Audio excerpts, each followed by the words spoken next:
let's visit a dirt-to-bottle distillery in St. Mary's County that produces liquors rooted in history and place.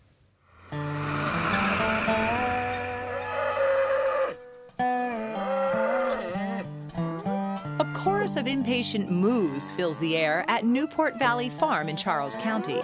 An early morning ruckus that can only mean one thing. It's breakfast time.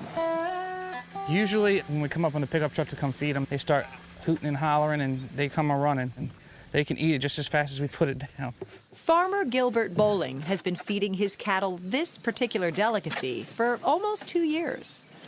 It's a good source of protein, good source of energy, and the cows, as you can tell, they can't get enough of it. As for who cooked up today's bovine buffet?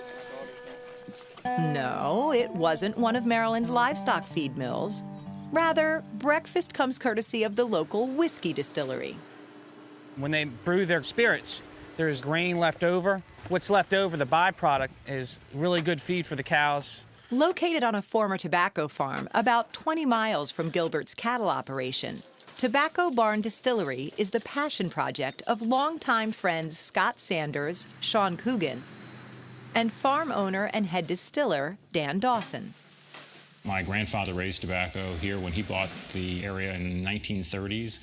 And my father and brother and I raised tobacco through the 80s. And now we grow corn and soybeans, and the corn turns into our bourbon. Today, it's the first legal distillery in St. Mary's County since Prohibition. But according to Dan, it's not the area's first brush with bourbon. A lot of people don't know that St. Mary's County holds the distinction of being the place where bourbon whiskey was born in America.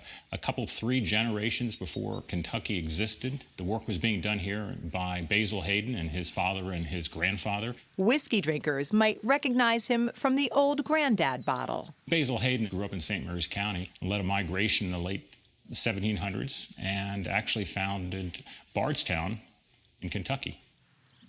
All whiskeys are categorized by their primary ingredient. In bourbon's case, that's corn. What makes our bourbon unique is the fact that we grow the corn right here about 60 feet from the distillery. This year's corn is less than a week away from harvest. So this is this year's corn, and you can tell looking at it, it's not going to be the best harvest. We got a rain about 2 weeks on the wrong side of perfect, and the result is small corn, but it's just regular number 2 dent, nothing fancy about it, but it makes good bourbon. And we're going to have this bourbon on the shelf probably in about 4 years. Once harvested, the corn is ground, cooked with water, fermented, and distilled twice.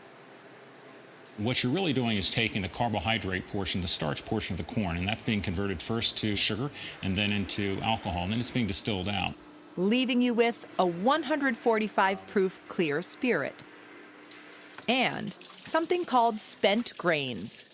Look familiar?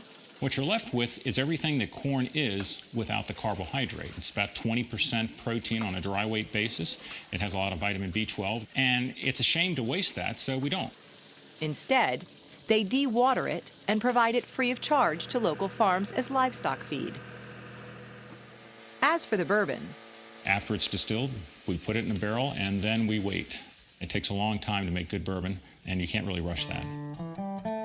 During its time in the barrel, the bourbon takes on flavor and color from the wood. Finally, it's time to taste. This is a barrel that we put in June, so we're looking at... June of 2016? Yep.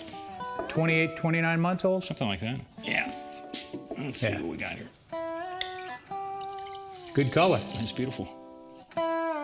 Like wine, whiskey is a product of its environment. We wanted to actually make a product that was of the farm. Every batch is going to be different. So how does this batch shape up? Cheers.